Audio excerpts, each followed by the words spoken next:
कौरव कौन कौन पांडव टेढ़ा सवाल है, दोनों ओर शकुनी का फैला कूट जाल है। धर्मराज ने छोड़ी नहीं जुए की लत है, हर पंचायत में पांचाली अपमानित है। बिना कृष्ण के आज महाभारत होना है, कोई भी राजा बने रंक तो रोना है। नमस्कार, मैं अश्विनी कुमार। इसी कविता को रचने वाले पूर्व प्रधानमंत्री अटल बिहारी वाजपेयी को आज राष्ट्रपति प्रणब मुखर्जी ने प्रोटोकॉल तोड़कर भारत रत्न से सम्मानित किया। वाजपेयी जैसी शख्सियत को लेकर जितना बीजेपी में उनका सम्मान होता है, उतना ही बीजेपी के बाहर सियासी दल उन्हें सम्मान देते हैं। ऐसी अनमोल शख्सियत पर आज हम चर्चा करने जा रहे हैं।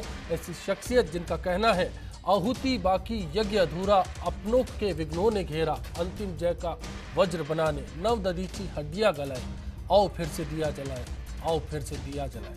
बिग फाइट लाइव जारी।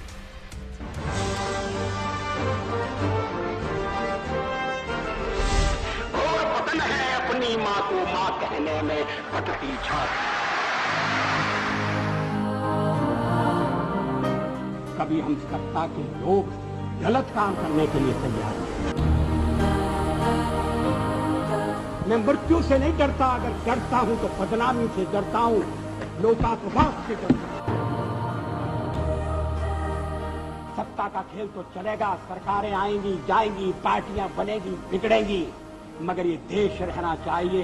इस देश का लोकतंत्र अमर रहना चाहिए।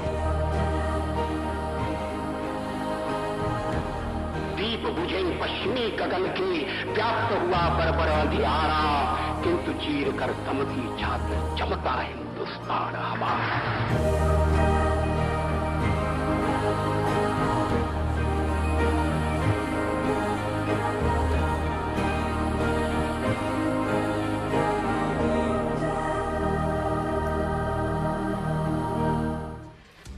आज के इशू पर चर्चा के लिए खास मेहमान हमारे साथ जुड़ चुके हैं। साहित्यकार कवि इकराम राजस्थानी जी हमारे साथ हैं। बीजेपी के कांग्रेस के वरिष्ठ नेता सुनील शर्मा जी हमारे साथ हैं। फर्स्ट इंडिया के संपादकीय सलाहकार प्रताप राव जी बातचीत में हमारे साथ होंगे। बार बार इस चर्चा में एक स्वर जनाए सुनाई दिया है कि वाजपेयी तो अच्छा है मगर पार्टी ठीक है।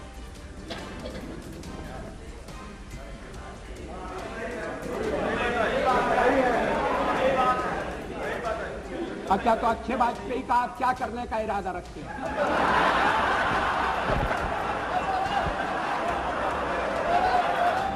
जी हाँ, कभी अपने बोलों के जरिए सभी को लुभा देने वाले अटल बिहारी वाजपेयी आज बिना कुछ बोले ही देश के दिलों पर राज कर रहे हैं। ऐसे हालात में जब बिगड़ी सेहत के कारण चलने फिरने में परेशानी है, तो राष्ट्रपति प्रणब मुखर्जी ने कृष्ण मेनन मार्ग पर उनके घर जाकर देश के सबसे बड़े सम्मान भारत रत्न से वाजपेयी को सम्मानित किया। अटल बिहारी वाजपेयी भारतीय राजनीति के इतिहास का वो हिस्सा है जिसे ना तो कोई भुला सकता है और ना ही दुनिया में कोई उन पर सवाल कर सकता है। राजनीति को साधना और सबसे रिश्ते जोड़ना 60 बरस के राजनीतिक जीवन में इसी शख्सियत ने सिखाया। आज 44वीं शख्सियत के तौर पर वाजपेयी को सम्मानित किया गया। और ऐसा नहीं है कि पूर्व प्रधानमंत्री होना या फिर एक राजनीतिक शख्सियत होना ही उन्हें भारत रत्न के काबिल बनाती है। एक दौर में खुशवंत सिंह ने लिखा कि वाजपेयी अच्छे आदमी हैं, पर अच्छी पार्टी में नहीं है। तो सधे अंदाज में उन्होंने इसका जवाब दिया और कहा कि या तो मैं अच्छा इंसान नहीं हूँ या फिर पार्टी के साथ मेरा नाता गलत नहीं हो सकता। वो शख्स जिसने गुजरात दंगों के बाद मोदी की खिंचाई में कोई कसर नहीं छोड़ी। वो शख्स जिसने अयोध्या विध्वंस के बाद खुलकर कहा कि इतिहास में बीजेपी ऐसी घटना को दोहराने नहीं देगी। वो शख्स जिसने तमाम बंदिशों के बाद भी परमाणु शक्ति परीक्षण किया। वो शख्स जिसने दिखला दिया कि कितने भी सहयोगी क्यों ना हो, पर वो किसी भी गठबंधन में सरकार चला सकते हैं। जिसने कभी हार नहीं मानी, चाहे लाहौर तक बस का सफर हो या फिर आगरा में पाकिस्तान से वार्ता की कोशिश, पर जिंदगी से लेकर राजनीति की राह में कोशिशों को जारी रखा। और इन्हीं सब खासियत के कारण वाजपेयी बने भारत रत्न। टूटे हुए सपने की सुने कौन सिसकी, अंतर को चीर व्यथा पलकों पर ठिठकी, हार नहीं मानूंगा रार नहीं ठानूंगा, काल के कपाल पर लिखता मिटाता हूँ, गीत नया गाता हूँ, गीत नया गाता हूँ। जी हाँ, बिल्कुल। जो हार नहीं मानता और जो लिखता जाता है, कहता जाता है और इतिहास बनता जाता है। चर्चा में हमारे साथ बीजेपी नेता अशोक पंड्या जी भी जुड़ चुके हैं। इकराम साहब, सबसे पहले आप ही के पास आते हैं। ऐसी शख्सियत जो राजनेता भी था और कवि भी, और ऐसी कविताएं जिसका अंदाज हर कोई बयान करता है। जी, निश्चित रूप से ये एक सौभाग्यशाली दिन है। मैं अपनी बात को, चूंकि अटल जी एक बहुत बड़े साहित्यकार और कवि भी हैं, राजनीति के बारे में राजनीतिज्ञ लोग चर्चा करेंगे, लेकिन मैं उनके साहित्यिक और कविता के पक्ष को ज़्यादा उभार कर बात करना चाहता हूँ और ये कहना चाहता हूँ कि सत्कर्मों से लोग राष्ट्र के हृदय पटल बन जाते हैं। सत्कर्मों से लोग राष्ट्र के हृदय पटल बन जाते हैं और कम है ऐसे लोग कि जिनके नाम अटल बन जाते हैं। क्या बात। जिनके नाम अटल बन जाते हैं वही लोग दरअसल में आज जिन्हें भारत रत्न दिया गया है, हम उन्हें शुभकामनाएं देते हैं, उनके दीर्घायु की कामना करते हैं। पूरे साहित्यिक जगत से, पूरे काव्य जगत से हम ये कहना चाहते हैं कि जीवन में महका करता है यश चंदन होता है, और बिरले हैं वो लोग कि जिनका अभिनंदन होता है। बहुत खूब, बहुत खूब। सुनील शर्मा जी, एक दौर था नरसिम्हा राव जब बहुत करीबी थे, अच्छे मित्र थे वाजपेयी के। उस दौर में कहा गया कि, और वाजपेयी और उनके रिश्ते को लेकर सवाल किया तो वाजपेयी ने ये कहा कि अकेले नरसिम्हा राव नहीं, कांग्रेस में तो उनके बहुतायत मित्र हैं, उनका बाकी का भी सोचना चाहिए, क्योंकि अयोध्या विध्वंस की बात खासतौर पर इस बात की चर्चा हुई थी। कांग्रेस में भी काफी लोकप्रिय थे अटल बिहारी वाजपेयी। नहीं, इसमें कोई संदेह ही नहीं है। देखिए, बात एक जहाँ अटल बिहारी वाजपेयी की है, तो अटल बिहारी वाजपेयी एक ऐसा व्यक्तित्व है, उनको आप एक दल से अगर आप जोड़ देंगे तो मेरे ख्याल से अटल बिहारी वाजपेयी के साथ न्याय नहीं होगा। एक अगर आप देखें, वो he was not simply politician, वो एक स्टेट्समैन है, और उनके स्टेट्समैन वाला जो व्यक्तित्व है वो उन्हें किसी भी दलगत राजनीति से कहीं बहुत ऊपर उठा देता है। उनमें ये मादा है, अगर वो ये देखते हैं कि इंदिरा गांधी के पीछे पूरे राष्ट्र को खड़ा हो जाना चाहिए अगर पाकिस्तान से लड़ाई में, तो वो उनको दुर्गा माँ का अवतार कहने में भी नहीं चूकते। ये इस चीज़ को रेखांकित करता है कि उनका जो व्यक्तित्व है वो बहुत ज़्यादा दलगत या बहुत ज़्यादा छोटी संकीर्ण राजनीति से बहुत ऊपर उठा हुआ था। तो इसमें तो कोई शक ही नहीं है कि अटल बिहारी वाजपेयी को भारत रत्न देना एक अभिनंदनीय है। मगर इससे भी ज़्यादा एक छोटा सा, मैं एक महत्वपूर्ण बात एक जरूर मैं इसके साथ कहना चाहूँगा कि अगर आप अटल बिहारी वाजपेयी की बात करें तो अटल बिहारी वाजपेयी एक सिद्धांत है, एक आदर्श है, एक अकीदा है, और वो अकीदा है जो उन्होंने जाके गुजरात में बात बोली, राष्ट्र धर्म।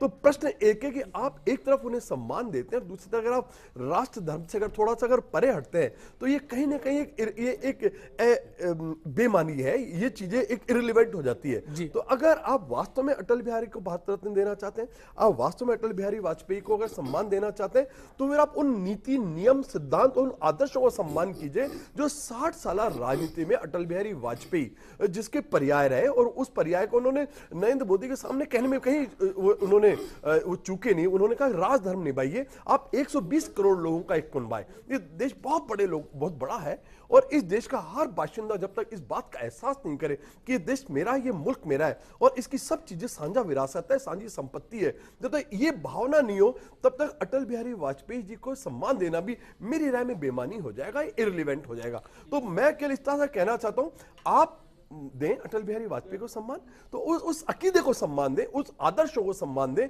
उन नीतियों नियमों को सिद्धांत दें जहां 120 करोड़ लोगों का कुनबा भारत को अपना देश माने, अपना राष्ट्र माने। अशोक पंड्या जी, 1951 में जनसंघ की बात हुई, उसके बाद में फिर सरकार गठन के दौरान बात थी कि 1999 का वो दौर, जब 13 दिन और 13 महीने की सरकार के बाद में संसद में वो बोल रहे थे और किसी ने सवाल खड़ा किया, विपक्ष में लालू प्रसाद यादव थे, उनका कहना था कि अटल बिहारी वाजपेयी एक दल में है और आडवाणी दूसरे दल में है। तो वाजपेयी ने जवाब दिया कि मैं किसी दल में नहीं हूं।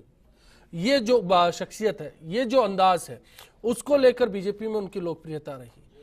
आपको क्या लगता है कि ऐसे पथ पर आज बीजेपी चल पा रही? देखिए, देश की राजनीति में और खास तौर से जो जनसंघ संघ और भारतीय जनता पार्टी से जुड़े हैं, उनके लिए तो एक स्वाभाविक उमंग का नाम है अटल बिहारी वाजपेयी। एक कार्यकर्ता को एक स्फूर्त, कार्यकर्ता को ऊर्जा उनके नाम से ही, उनके चित्र से, उनकी वाणी से, उनकी कविता से, उनके भाषण से, उनके कृत्य से, ये तो सदैव सर्वदा है। और वाजपेयी जी को किसी सरकार के मुखिया के रूप में ही नहीं, इस देश के एक गार्जियन के रूप में देखें, इस देश के बारे में सोचने वाले सपूत के बारे में देखें। कम नहीं, मैंने अनेक क्षण वाजपेयी जी के साथ गुजारे, अनेक बार उनसे मिला हूँ, अनेक सभाओं में मुझको उनके साथ बैठने का भी अवसर मिला है। मैं उन खुशनसीब कहूँगा इस मामले में मैं अपने आप को। और मैंने उनका सरलता से जीवन जीने का जो तरीका देखा है। एक दिन सुबह पहले गिरधारी लाल जी भार्गव, कालीचरण जी और मैं तीनों उनको 5 बजे ट्रेन में लेने चले गए और 3 ही लोग थे। शाम को आम सभा थी यहाँ म्यूजियम पे चरण सिंह जी के साथ। हम लोग माला लेके चले गए, वाजपेयी जी को ढूंढते रहे। वो एक सामान्य यात्री की तरह ढीले पजामे कुर्ते से उतरे और हमने कहा कि माला, गिरधारी लाल जी भार्गव साहब ने माला दी उनको। तो उन्होंने कहा माला भी सुबह पहले नहाए धोए नहीं, कौन सी माला, काय का अभिनंदन। फिर वो मैं उनके साथ, उन्होंने आगरा के बाद भी नहीं पहनी। फिर मैं ट्रेन में वो उस एम्बेसडर पुरानी सी गाड़ी में हम दोनों आए, तो मैं पीछे की सीट पे उनके साथ बैठा। पूरी गाड़ी में खासा कोठी तक आने में उन्होंने माला का महत्व समझाना शुरू किया। ये माला मुझको नहीं, इस जनसंघ के, इस भारतीय जनता पार्टी के अध्यक्ष को जब कभी सार्वजनिक होना पड़ता है तो अध्यक्ष के नाते पहनने का काम है। कार्यकर्ता को माला पहनाएगा। ये भी एक शख्सियत है और ये अंदाज था अटल बिहारी वाजपेयी का। राजेंद्र जी हमारे साथ हैं अजमेर से और इंद्र ओझा साहब बीकानेर से। राजेंद्र जी, अटल जी को लेकर आपकी क्या राय? राजेंद्र जी नमस्ते जी, मैं अजमेर से राजेंद्र चौड़िया बोल रहा हूँ। हाँ जी, मैं ये कहना चाहता हूँ कि भारत रत्न सरकार ने आज दिया है और इंडिया के सारे जागरूक और सारे वोटर इनको पहले से भारत रत्न की पदवी के रूप में मन में मानते थे। हाँ जी। ये शख्सियत ऐसी शख्सियत है कि आज इनसे प्रेरणा मिलती है। इनके नाम पर युवा रचनात्मक प्रतिभा सेना बननी चाहिए और देश के अंदर काम करना चाहिए, ऐसा मुझे विश्वास है। चलिए धन्यवाद आपका। इंद्र ओझा साहब, आपसे भी जानना चाहेंगे।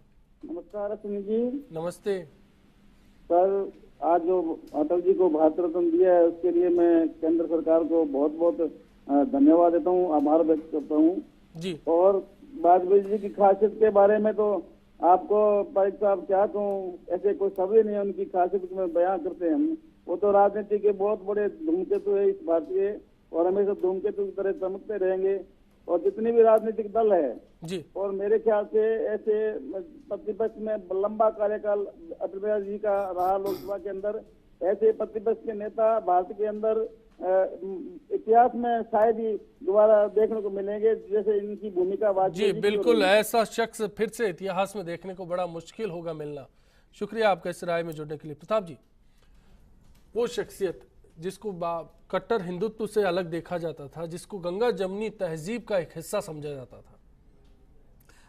अश्विनी, उसके पहले मैं कहना चाहूँगा, जब मैं बहुत छोटा था, स्कूल में पढ़ता था, तो इन्हीं अशोक पांड्या जी को जब देखता था कि जयपुर की गलियों में ये अंधियारे में एक चिंगारी अटल बिहारी नारे लगाते जाते थे, तो हमें लगता था ये कौन अटल बिहारी है और ऐसी कौन सा अंधियारा दूर करने आएंगे। क्योंकि स्कूलों में उस समय एक बात समझ में आती थी कि राजनेता कौन से अंधियारे को दूर करने के लिए, अंधियारे को जगह बढ़ाने के लिए हैं।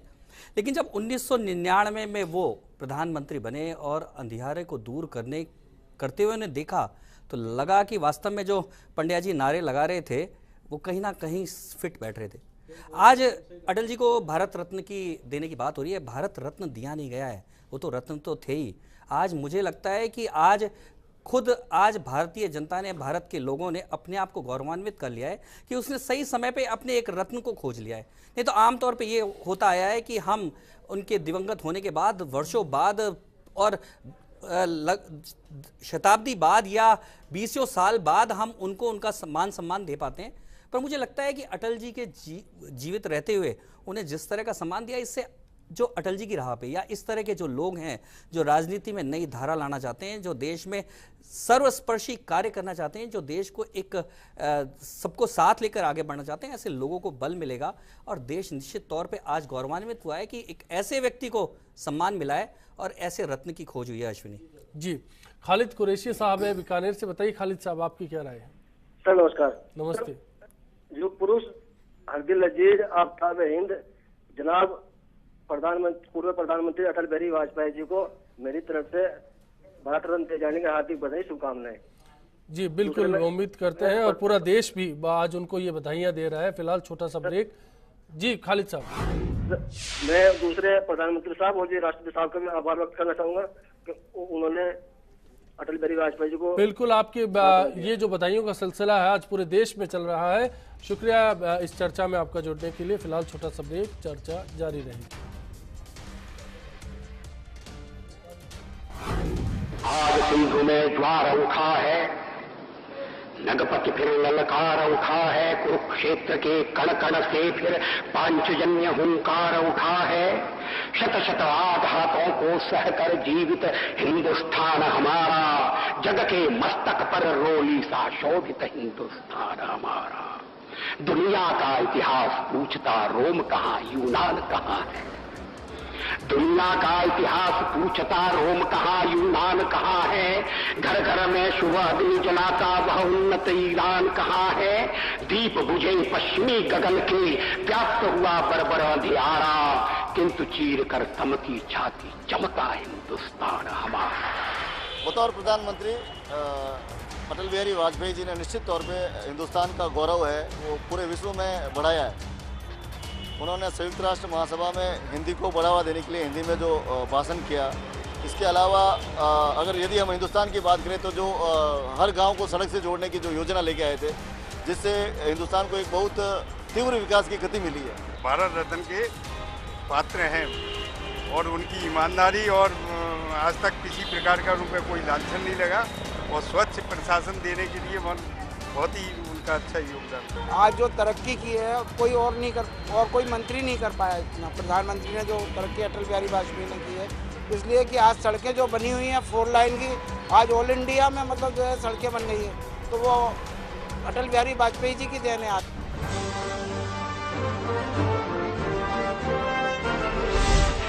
पतन है अपनी माँ को माँ कहने में फटती छाती। मैं मृत्यु से नहीं डरता, अगर डरता हूं तो बदनामी से डरता हूं, लोकापवाद से डरता हूं। दीप बुझे पश्चिमी गगन के, व्याप्त हुआ बर्बर अंधियारा, किंतु चीर कर थमकी छाती चमका हिंदुस्तान हमारा।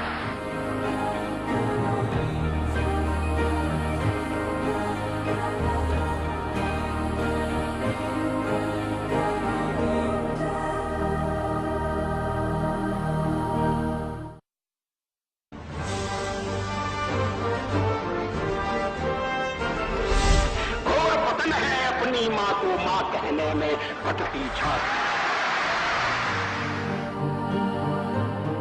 मैं मृत्यु से नहीं डरता, अगर डरता हूं तो बदनामी से डरता हूं, लोकापवाद से डरता हूं। दीप बुझे पश्चिमी गगन के, व्याप्त हुआ बर्बर अंधियारा, किंतु चीर कर थमकी छाती चमका हिंदुस्तान हमारा।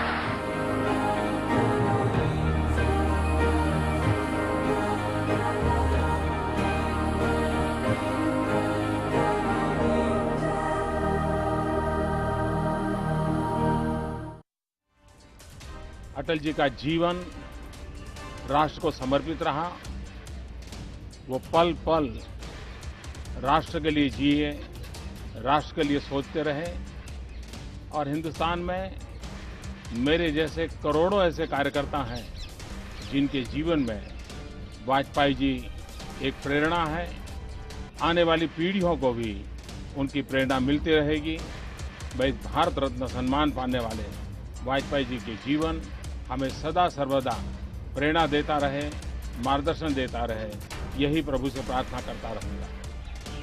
अटल जी एक ऐसा व्यक्तित्व है कि जिनका पूरा जीवन राष्ट्र को समर्पित रहा, भारतीय जनता पार्टी की विचारधारा को समर्पित रहा। आज राष्ट्र के लिए जीने वाले सभी लोगों के लिए ये बहुत हर्ष का दिन है और प्रेरणा का भी मौका है। देश के लिए और हम सब लोगों के लिए ये हर्ष का विषय है कि वाजपेयी जी को आज भारत रत्न से सम्मानित किया जा रहा है।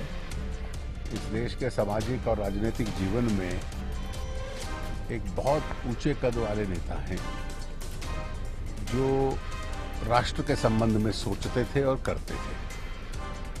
शायद उन जैसा वक्ता, उन जैसा सांसद, उन जैसा राजनीतिक नेता उन जैसा विचारक और उन जैसा कवि ऐसे बहुत कम लोग हैं जो देश में हुए होंगे। चर्चा में आज यही बात है कि क्या अटल बिहारी वाजपेयी भारतीय राजनीति की अनमोल विरासत, कोई शक नहीं। फिर भी आप राय दे सकते हैं। firstindianews.com पर, ट्विटर पर ट्रेंड कर रहा है हैशटैग अनमोल अटल। धर्मेंद्र कुमार जी हैं कामा भरतपुर से हमारे साथ। बताइए धर्मेंद्र जी। सर, आज के युग में अटल बिहारी वाजपेयी को भारत रत्न दिए जाने पर एक कविता में सुनाना चाहता हूँ सर उनकी। जी बिल्कुल। आओ पृथ्वी दिए जलाएं, भरी दोपहरी में अंधियारा, सूरज परछाई से आरा, अंतरतम का नेह निचोड़े, बुझी हुई बाती सुलगाएं, आओ पृथ्वी दिए जलाएं। क्या खूब, बहुत शुक्रिया आपका इस कविता के लिए। प्रसंगों का जिक्र हो रहा था पांडे साहब, और आपके प्रसंग जो आपका अनुभव था उसको लेकर मैं जानना चाह रहा था, और कुछ आप बताएं। अत्यंत सरल। ये माननीय बैरू सिंह जी की बच्ची की शादी में सवाई मान सिंह इसमें होटल में रुके थे 5 दिन, और घूमते घूमते वो जोरी बाजार में मिल गए। उनके साथ जो फैमिली थी वो परचेज कर रही थी। मुझको देखा, अरे तुम कहाँ? मैं साहब मैं भी यही रहता हूँ। कौन सी दुकान है? मैंने बड़ी चौपड़ पे मारी, वो छोटी सी दुकान है मेरी वहाँ पे। मैंने मेरी पास में ही दुकान है। बोलो चलो तुम्हारी दुकान चलते हैं। मेरी दुकान पे आए, बैठे। उस वक्त ये मोबाइल कैमरा होता तो मैं समझता कि कई सारे चित्र ले लेता। फिर उसके बाद चाय पी, फिर हम सब आए। बोले कहाँ चलना है? मैंने LMB चलें। ये LMB पे लाए उनको, रसगुल्ले खाए। खाने पीने के अत्यंत शौकीन जो उनको फिर रसमलाई खिलाई, बहुत सारी चीज़ें, और वो हंसते रहे। मैंने उनको कहा ये लिख दो, उन्होंने लिख भी दिया। अनेक मेरे पास, मैं कई बार मिला हूँ और कई बार, लेकिन एक बार मैंने देखा कि ऐसा सरल व्यक्तित्व भी कई भी और कड़ा हो जाता। उस सती का वो जो दिवराला कांड हुआ था उस दिन वो जयपुर में थे अखबार में। सुबह मैंने अखबार दिया उनको, अखबार पढ़ के उन्होंने कहा ये सती का जो कांड, ये जघन्य अपराध है, सती होना। कुछ कार्यकर्ता उस आंदोलन से जुड़ना चाहते थे, उसको वोटों से तोलना चाहते थे। वाजपेयी जी ने अपने तेवर दिखाए और उन्होंने कहा कि एक भी कार्यकर्ता यदि किसी आंदोलन में सती के समर्थन में जाएगा वो अपने आप को भारतीय जनता पार्टी से अलग समझे। उन्होंने निर्देश जारी किए, और जयपुर के एक बहुत बड़े नेता ने, उस वक्त पदाधिकारी ने उसके समर्थन में कोई बयान जारी कर दिया। वो बयान उनके पास पहुंच गया। उन्होंने वहाँ से ही निर्देश जारी किए कि उनको पार्टी से निकाल दिया जाए, और वो सब बात का मैं गवाह हूँ, मेरे को ध्यान है। बिल्कुल, एक सामाजिक कार्यकर्ता के तौर पर भी राजनीतिक जीवन के बावजूद अटल बिहारी वाजपेयी की छवि थी। सुनील जी, अयोध्या विध्वंस की मैं बात करूंगा। उस दौरान कांग्रेस ने पूरी तरह से वाजपेयी को निशाने पर लेने की कोशिश की, और बाद में वाजपेयी ने ही पूरी कांग्रेस को संतुष्ट किया कि बीजेपी ना तो ऐसे विध्वंस के साथ रही है और ना ही आगे होगी। नहीं देखिए, वैसे तो अब ये आज एक डिफरेंट ओकेजन है, मेरे को पता नहीं, मेरे को इस बारे में चर्चा करनी चाहिए नहीं करनी चाहिए, मगर फिर भी आपको ये तो मानना ही पड़ेगा कि अगर उस पूरी यात्रा के अंदर, उस पूरी पावन यात्रा में अगर एक आलोचनात्मक दृष्टि देखे तो कहीं ना कहीं आपको तो मानना ही पड़ेगा कि भाजपा का वो जो पूर्ण बहुमत था वो कहीं ना कहीं राम मंदिर और बाबरी मस्जिद के उस आंदोलन में से होके निकला था। तो वो उस चीज़ से तो बाहर कभी भी नहीं आ सकते। देखिए, इतिहास एक ऐसी चीज़ है जिसकी जब भी आज 100 साल बाद या 1000 साल बाद भी जब भी समीक्षा होगी, आज भी हम समीक्षा करते हैं। हम आज भी तराइन की लड़ाई के बारे में भी चर्चा करते हैं, पानीपत की लड़ाई के बारे में भी चर्चा करते हैं। तो जब भी इतिहास इस चीज़ का मूल्यांकन करेगा तो राम मंदिर बाबरी जन्म मस्जिद विवाद से वो बाहर कभी नहीं जा पाएंगे। अयोध्या के बाद में ये कहा गया था कि अब मथुरा और काशी की बारी है, तब ही अटल बिहारी वाजपेयी ने इसको इनकार कर दिया था और कहा था कि कभी ऐसा नहीं होगा। देखिए, मेरी बात, संघ प्रमुख का जिक्र हुआ था उस दौर में, रज्जू भैया का। आपको मैं निवेदन करना चाहता हूं, वैसे अटल बिहारी वाजपेयी को हमें इस छोटे से विवाद के अंदर नहीं समेट देना चाहिए, मगर फिर भी जब अटल बिहारी वाजपेयी का अगर ईमानदारी से मूल्यांकन होगा तो कहीं ना कहीं ये वो अपने आप को राम मंदिर बाबरी मस्जिद से वाला वो इंडिस्पेंसिबल पार्ट है, वो एक ही सिक्के का दो पहलू है। अगर उस जमाने में जो सरकार आई भाजपा की और अटल 2 से जो 99 के ऊपर पहुंचे, 99 से जो पूरी सरकार में है, वो कहीं ना कहीं सांप्रदायिकता की आंधी के ऊपर सवार होकर बहुमत था, इसमें तो कोई दो राय नहीं है। फिर दूसरी बात आपको ये भी मानना पड़ेगा, अगर आप बिल्कुल निरपेक्ष मूल्यांकन करें तो आपको ये मानना पड़ेगा गुजरात की सरकार के बाद वो कोई बहुत एक सख्त कार्रवाई, केवल एक राजधर्म निभाने की बात कह देना एक अलग बात है, मगर एक सख्त कार्रवाई जो अटल बिहारी वाजपेयी जैसे व्यक्ति से अपेक्षित थी वो शायद उसको नहीं कर पाए। लेकिन ये दो चीजें विक्रम जरूर साहब एक बड़ी बात है, खुशवंत सिंह बड़े लेखक थे, उनका कहना था, जिस बात का जिक्र हमने शुरुआत में अटल जी की जुबानी भी सुना संसद में, उनका कहना था कि अटल बिहारी वाजपेयी अच्छे शख्स हैं, उनका एक लेख भी आया बाकायदा इस बारे में, लेकिन अटल बिहारी वाजपेयी अच्छी पार्टी के साथ नहीं है। नहीं, ये उसको भी साफ किया उन्होंने। ये बहुत अच्छी उक्ति उन्होंने कही है, अपनी तरफ से उन्होंने कह दिया है, लेकिन किसी व्यक्ति का बहुत अच्छा होना इस बात को सुनकर के बहुत बुरा होना साबित नहीं हो जाता है कि वो अच्छी पार्टी से जुड़े हुए नहीं है। अल्टीमेटली वो आदमी तो अच्छे हैं ही, अल्टीमेटली वो अच्छे इंसान है। मेरे दिमाग में जो सबसे ज्यादा पक्ष वाजपेयी जी का उभर कर आता है वो ये कि राजनीति में भी एक इतना संवेदनशील व्यक्ति है, राजनीति में भी एक इतना साहित्य से जुड़ा हुआ व्यक्ति है, राजनीति में भी एक गंगा जमनी तहजीब को संदेश देने वाला व्यक्ति है। उनके राजनीतिक एस्पेक्ट्स कई निकल के आ रहे हैं, अपने अपने ढंग से लोग उसका विश्लेषण कर रहे हैं, लेकिन मैं ये समझता हूं कि उन्होंने हिंदी में भी उतनी ही बात की, उर्दू में भी उतनी ही बात की, जबानों में भी उतनी ही बात की। और मैं ये इस शेर के साथ उनकी बात को कहना चाहता हूं कि मुझे लफ्ज़ों में यकजहती की खुशबू लगने लगती है, मुझे लफ्ज़ों में यकजहती की खुशबू लगने लगती है, मैं हिंदी ऐसे लिखता हूं कि उर्दू लगने लगती है। क्या बात है। तो ये वाजपेयी जी का व्यक्तित्व है कि वो बात कर रहे हैं तो पूरे देश की बात कर रहे हैं।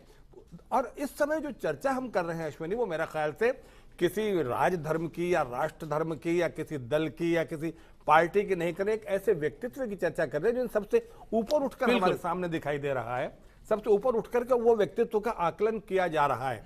हाँ, ये बात जरूर है कि वाजपेयी जी को भारत रत्न मिल गया, उसकी खुशी है, लेकिन मेरी दृष्टि में अभी भी ये हुआ है कि उन्हें ये पहले मिलना चाहिए था और भी पहले मिलना चाहिए था। बिल्कुल, ये भी एक राय है। कार्तिकी शर्मा है हमारे साथ भरतपुर से, बताइए आप क्या कहना चाह रहे हैं। कॉलर डिस्कनेक्ट हो गए। प्रताप जी, इस बीच में आपके पास में आएंगे। संघ के साथ रिश्तों को लेकर लगातार इन पर सवाल खड़े होते रहे, अयोध्या को लेकर बात हुई हो या फिर और किसी मसलों को लेकर बात हुई हो, लेकिन उन्होंने अपना जुड़ाव भी जग जाहिर रखा, मंजूर किया और कहा कि जनसंघ से लेकर पुरानी रीति नीति से वो जुड़े रहे हैं। लेकिन कभी सरकार को क्योंकि रोल करने की बात आई थी कि नागपुर से रोल होगी, तब भी उन्होंने साफ इनकार किया इस बात पर। इस मामले में मैं इकराम साहब के साथ हूँ, क्योंकि आज जब हम एक भारत के रत्न की चर्चा कर रहे हैं तो मुझे लगता है कि उस रत्न के गुणों की चर्चा हो जाए तो ज़्यादा अच्छा रहेगा।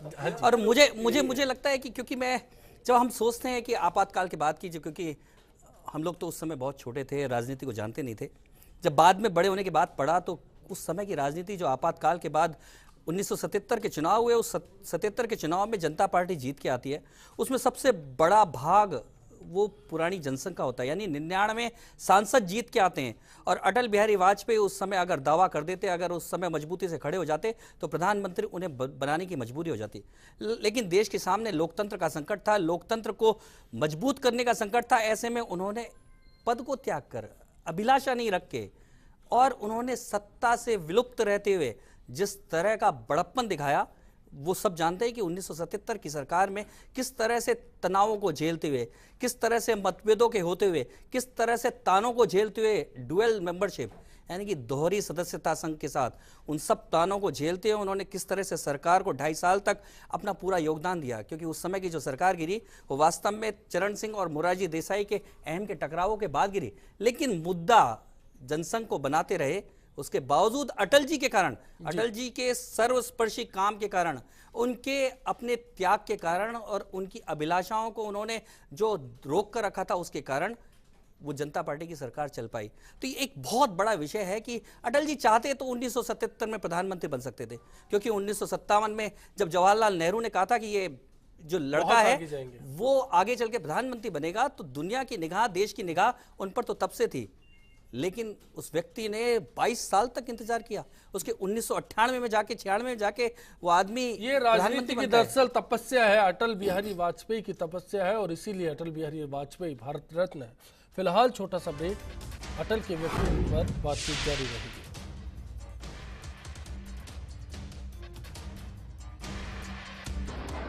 करप्शन कदम मिलाकर चलना होगा, बाधाएं आती हैं आए, घृणय प्रलय की घोर घटाए, पांवों के नीचे अंगारे, सर पर बरसे यदि ज्वालाएं, निज हाथों से हंसते हंसते आग लगाकर चलना होगा, कदम मिलाकर चलना होगा। बाधाएं आती हैं आए, घिरे प्रलय की घोर घटाएं, पांवों के नीचे अंगारे, सर पर बरसे यदि ज्वालाएं, निज हाथों से हंसते हंसते आग लगाकर चलना होगा, कदम मिलाकर चलना होगा। हास्य रुदन में तूफानों में,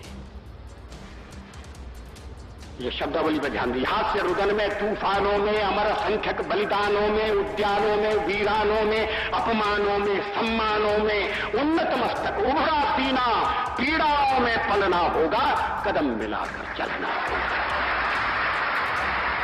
अंधियारे में, उजियारे में, अंधकार में, कलकछार में, बीच धार में, घोर घड़ा में, भूत प्यार में, क्षणिक जीत में, दीर्घहार में, जीवन के शत शत आकर्षक अरमानों को दलना होगा, कदम मिलाकर चलना होगा। अटल बिहारी वाजपेयी तो एक बहुत अच्छे इंसान है और उन्होंने देश के लिए बहुत कुछ किया और ये उन्हें बहुत पहले मिल जाना चाहिए था। देर आए दुरुस्त है, भारत रत्न मिल गया तो बहुत अच्छी बात है, गर्व की बात है।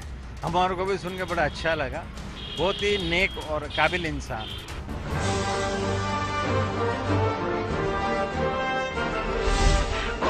है अपनी माँ को माँ कहने में फटती छाती।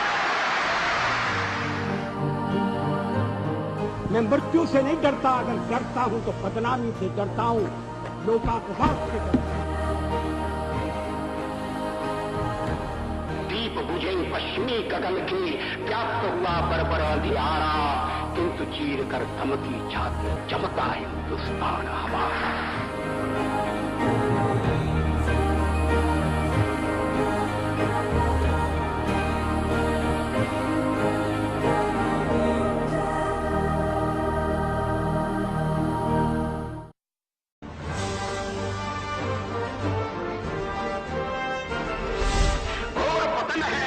माँ को माँ कहने में फटती छाती।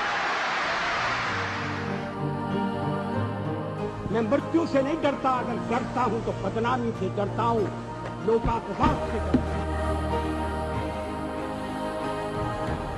दीप बुझे पश्चिमी गगन की, व्याप्त हुआ बरबर अंधियारा, किंतु चीर कर धमकी छाती, चमका हिंदुस्तान हमारा।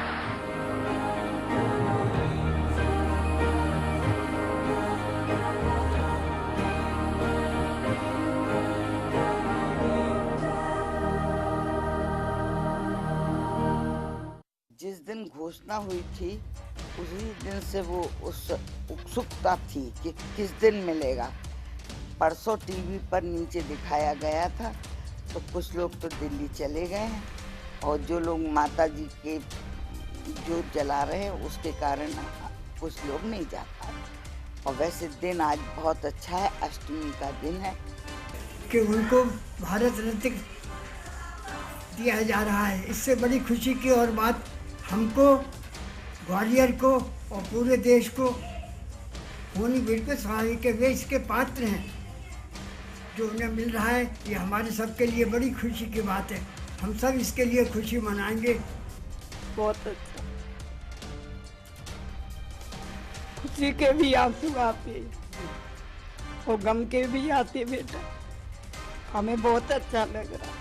संपूर्ण विश्व के लिए भी गौरव की बात है कि अटल जी जैसे व्यक्तित्व जो अंतर्राष्ट्रीय राजनीति के शिखर के महापुरुष हैं, उनको भारत रत्न मिल रहा है।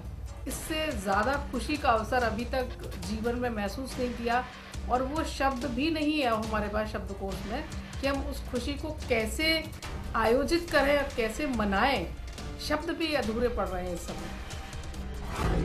पूरा देश जब जश्न मना रहा है तो वाजपेयी का परिवार का ये अंदाज है। इस बीच में दिलीप कुमार जी हैं ब्यावर से हमारे साथ। बताइए दिलीप जी, आप क्या कहना चाह रहे हैं? सर मैं कह रहा था कि 45वां सम्मान आपको मिला है ना। जी 45वीं शख्सियत है भारत की। हाँ 45 तो वही कह रहा हूँ कि इनको बहुत पहले मिल जाना चाहिए था। और अगर ये बहुत पहले अगर आपने भारतीय राजनीति में पार्टीवादी से ऊपर उठ के अगर इन्हें ये चीज पहले मिल जाती तो शायद इनके लिए एक बहुत बड़ा आयाम और एक बहुत बड़ी चीज हो जाती है। बिल्कुल, इकराम राजस्थानी साहब ने भी इसी बात का जिक्र किया। इस बीच में सुनील जी आपके पास में आएंगे। शख्सियत को लेकर बात थी, वो अंदाज, वो सियासत का अंदाज, वो अपने आप को बयान करना, देश को बयान करना, उसको लेकर मैं जानना चाहूंगा कि आपकी क्या राय है। देखिए, इस पे तो कोई मैं तो आपको पूर्व में भी एक बात निवेदन कर चुका हूँ कि अटल बिहारी वाजपेयी का जो व्यक्तित्व है उसको आप किसी भी ढंग से राजनीतिक संकीर्णता से हम नहीं बांध सकते जी। दूसरी बात, जहाँ तक अटल बिहारी वाजपेयी के बारे में मैं तो अगर इसको भी अगर कहूँ तो अतिशयोक्ति नहीं होगी कि अगर वो राजनीति में नहीं होते और केवल साहित्य में होते तो निस्संदेह उनकी जो गणना है वो दिनकर, पंत या निराला या महादेवी वाली उसी पंक्ति के वो सशक्त कवि होते हैं। जिस ढंग के शब्दों का उनका चयन है, भावों की जो अभिव्यक्ति है, वो निस्संदेह बहुत ही अति उत्तम है। मतलब मैं अगर सच्ची बात तो ये है कि उसकी कोई दूसरी कोई सानी ही नहीं है।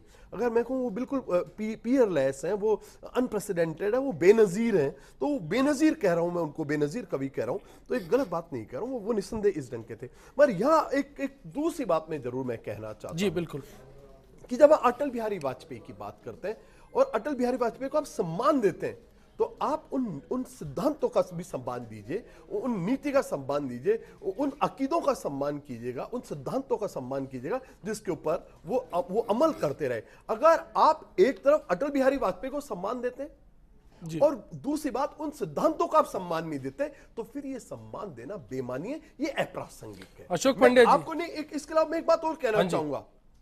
कहीं न कहीं जहां खुशवंत सिंह एक बात कहते हैं कि वो एक अच्छे इंसान है मगर गलत पार्टी में, तो एक मैं उन्हीं की पार्टी के कुछ लोगों की बात कहना चाहूंगा कि वो काफी टाइम ये बात कहते रहे कि हमारा मुखौटा है। तो अगर आप मुखौटा वाली बात अगर मानते हैं तो देखिए वहां एक आपत्ति है। आप ऐसे व्यक्तित्व के बातों को हृदयगम कीजिए, उन सिद्धांतों को। पांडे जी, मैं आप पर सवाल समझू जो सुनील जी का अंदाज है, क्या पांडे जी जैसे लोगों के लिए है सवाल? नहीं, ये तो बात बेसिक इस भारतीय जनता पार्टी की आत्मा भी अटल जी, तो वो तो कह रहे हैं, मुखौटा भी अटल जी, उसका इमारत भी अटल जी, उसकी नींव भी अटल जी। ये तो इस पार्टी में जो श्यामा प्रसाद जी मुखर्जी के निजी सचिव के नाते एक राजनीति में कदम रखा और 1957 में यकायक उनको चुनाव लड़ा दिया, वो चुनाव जीत गए और उसके बाद जो पूरे देश को उन्होंने संदेश दिया है, पहली बार जो पहला भाषण हुआ, तो यही कहना चाह रहे हैं जो संदेश दिया वो शायद आज पार्टी अमल नहीं कर रही। उसको दिल में लीजिए, बस बात है, उसको दिल में लीजिए, उस राजधर्म को दिल में लीजिए। उस राजधर्म को दिल में लेके ही एक ऐसा शक्ति, विदेश मंत्री के नाते उन दिनों इतनी विदेश यात्राएं की कि एक जुमला आ गया 1977 में कि आजकल विदेश मंत्री देश में है। इतनी मेहनत करने वाला विदेश मंत्री इस देश में, ये तो सब ढूंढते रह जाएंगे।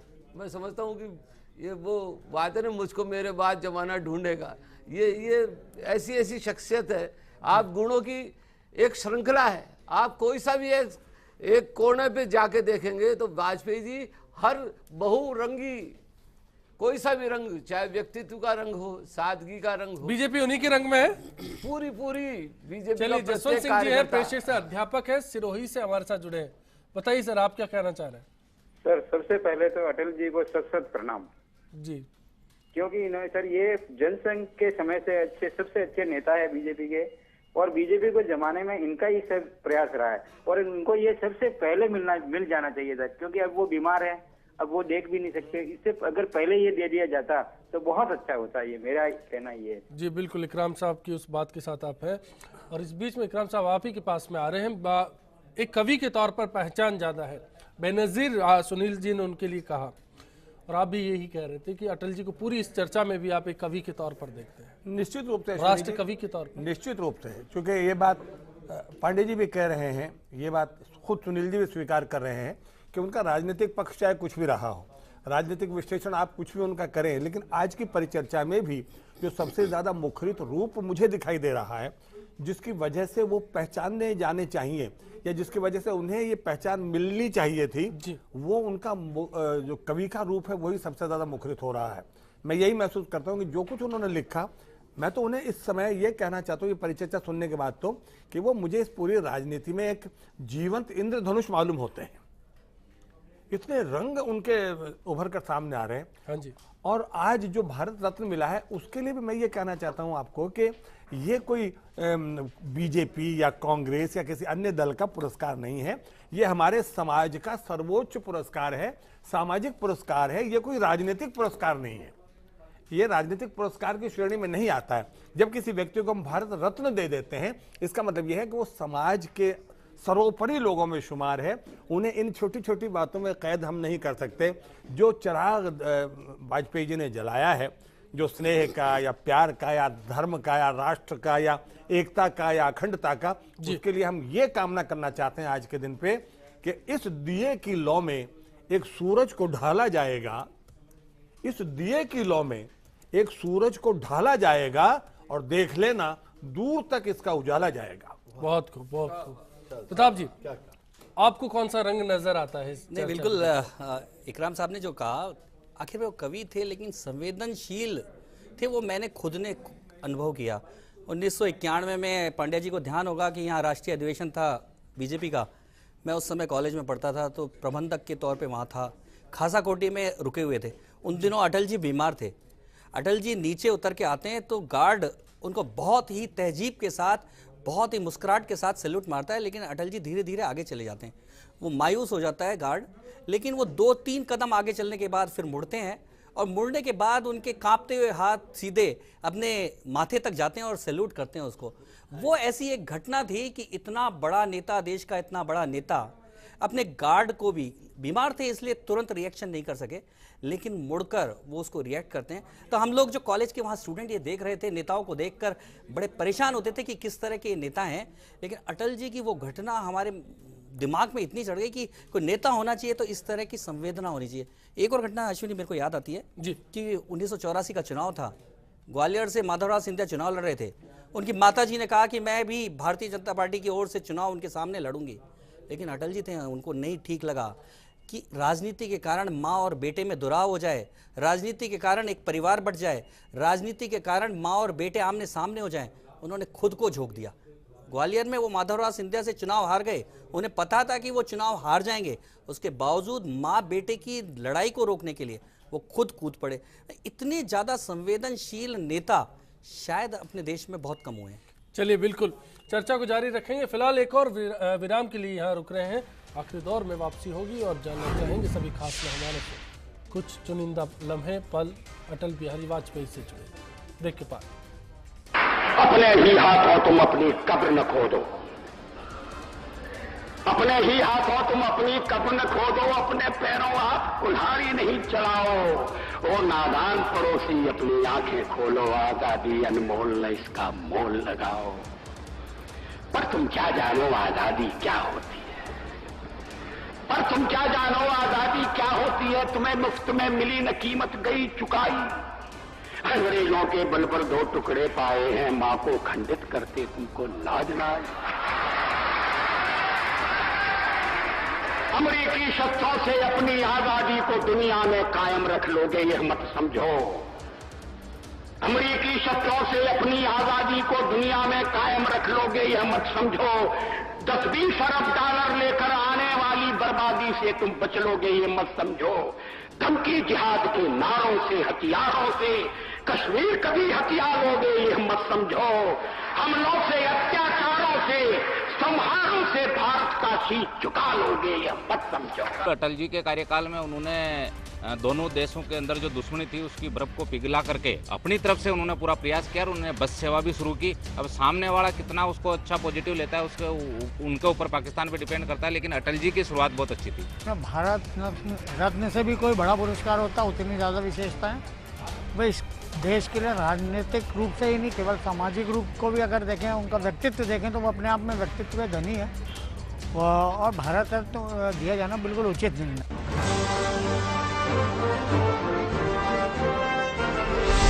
घोर पतन है अपनी माँ को माँ कहने में पटती छाती।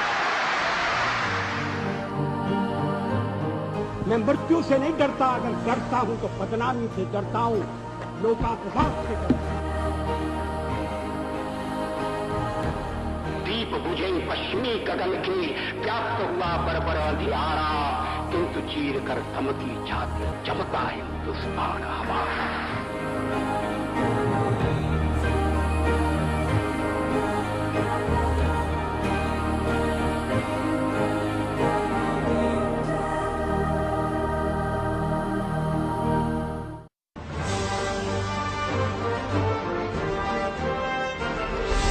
घोर पतन है अपनी माँ को माँ कहने में फटती छाती।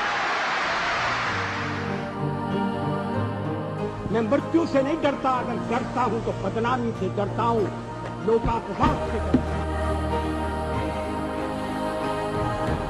दीप बुझे पश्चिमी गगन के, व्याप्त हुआ बरबर अंधियारा, किंतु चीर कर धमकी छाती जमता हिंदुस्तान हमारा।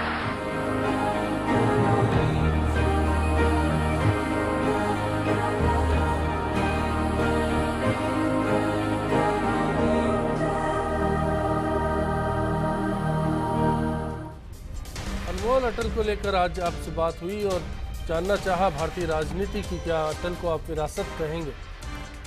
98% लोग अटल बिहारी वाजपेयी को विरासत के तौर पर देखते हैं भारतीय राजनीति।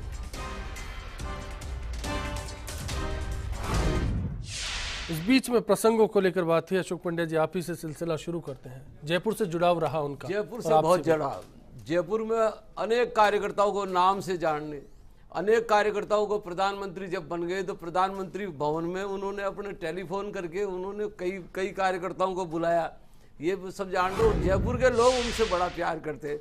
मैंने अनेक सभाएं ऐसी देखी है। एक वो 77 में जब जेल से छूट के आए, त्रिपोलिया गेट पे सभा की, उसमें सांप छोड़ दिए किसी ने। वो ऐसी आम सभा है जिसको बरसों बरस कोई जिसने वो सभा देखी है वो पूरी जिंदगी में नहीं भूलेगा। एक ऐसी आम सभा हुई रामनिवास बाग में, जिस दिन मूसलाधार बारिश हो गई अटल जी के भाषण से पहले, और लोगों ने दरिया ओढ़ के 1 घंटे तक लगातार उनका 45 मिनट 48 मिनट का भाषण हुआ। पूरे मंत्रमुग्ध होकर सुना। और एक आश्चर्य की घटना आपको ये बताता हूँ, 89 का जो चुनाव हुआ, रात को हमने आम सभा की बैंक के बाहर, और वो शत्रुघ्न सिन्हा जी की आम सभा खत्म हुई रात को 1:30 बजे। रात को 11 बजे हमने आम सभा की घोषणा की, सुबह 8 बजे इसी स्थल पर माननीय अटल बिहारी वाजपेयी जी का भाषण होगा। 1:30 बजे लोग वहाँ से गए, और आश्चर्य होगा कि वो ही जनता बिना किसी माइक के, बिना किसी अनाउंसमेंट के, सुबह की अखबार की खबर और रात को आम सभा में इसकी सूचना। बिल्कुल यही खासियत है अटल बिहारी वाजपेयी की। हजारों लोग। सुनील शर्मा जी, कोई प्रसंग आपको भी याद है? नहीं, देखिए, मेरा कोई सीधा प्रसंग तो निस्संदेह रूप से मेरा उनसे वो नहीं था, बट मैं इतनी बात कहना चाहता हूँ, मैं इस बात से बिल्कुल सहमत हूँ कि वो विरासत थे, और विरासत के साथ में सबसे बड़ा रिस्क रहता है विरासत को सहेजें, विरासत को सुरक्षित रखें, और उस विरासत को रखें जो अटल बिहारी जो विरासत है, वो एक विचार है, वो एक सहिष्णुता, एक सहअस्तित्व, वो पूरे 120 करोड़ लोगों को एक साथ इकट्ठा रखने का जज्बा, ये एक विरासत है, ये एक विरासत है, और इसको सहेज के रखना ये एक चुनौती। इकराम साहब, इस विरासत के लिए चंद लाइनें। नहीं, विरासत तो यह है कि वास्तव में जो विरासत वो देकर जा रहे हैं, या जो विरासत उन्होंने स्थापित की है, उस विरासत को तो पूरे भारतवासियों को अपनाना है। पूरे 120 करोड़ लोगों की जो बात हम लोग कर रहे हैं, वो ऐसे नहीं है। वो ये कहना चाहते हैं कवि के रूप में, चूंकि मैं खुद भी कवि हूँ, ये कहना चाहता हूँ कि मातृभूमि के चरणों के जो अथक पुजारी बनते हैं, ये अभी अभी हो रही है कविताएं, सब आपकी परिचर्चा में भी हो रही है जी। क्या कहूँ, मातृभूमि के चरणों के जो अथक पुजारी बनते हैं, ऐसे भावों को चुन चुन कर ही अटल बिहारी बनते हैं। बहुत प्रताप जी, चलते चलते आप क्या कहना चाहेंगे? पंड्या जी ने जयपुर से प्रेम की बात बताई, मुझे एक ध्यान है, क्योंकि एक नेता ने मेरे को सुनाई थी, वो सीकर जा रहे थे एक चुनाव में जी, तो चौमू जैसे ही आया, अटल जी हंसने लगे, बोले कि ये चौमू का नाम सुन के हंसते क्यों हैं लोग। तो इतने में उनकी गाड़ी के आगे एक आदमी आ गया, ड्राइवर बार बार हॉर्न बजाया जा रहा था लेकिन हट नहीं रहा था। तो अटल जी बोले कि इसमें समझ गया कि क्यों हंसते हैं लोग। तो अटल जी का जो एक व्यक्तित्व ऐसा था कि अपने कार्यकर्ताओं को भी इतना मस्त रखते थे, इतना सबको साथ लेके चलते थे, और इतने बड़े नेता होने के बावजूद छोटी छोटी चुहलबाजी के साथ कार्यकर्ताओं को अपना बना लेना उनकी एक खासियत थी। जी, प्रताप जी की बात सुन के एक बात और समझ में आई। आज शायद पहली बार ऐसा हो रहा है कि एक इतनी बड़ी शख्सियत को सुन रहा हूं कविता के उस प्रांगण में सुन रहा हूं तो मेरे दिमाग में कई चीजें अपने आप बनने लगी। आपका टाइटल इतनी देर से मेरे दिमाग में कौन रहा है, अनमोल अटल, वो मेरे यहाँ अभी अभी एक फिर कविता बनने लगी। जी जी बिल्कुल, कि जो सीधे दिल को छूते हैं वो बोल हैं अटल। क्या बात, जो सीधे दिल को छूते हैं वो बोल हैं अटल, और माँ भारती के लाडले अनमोल हैं अटल। क्या खूब, क्या खूब।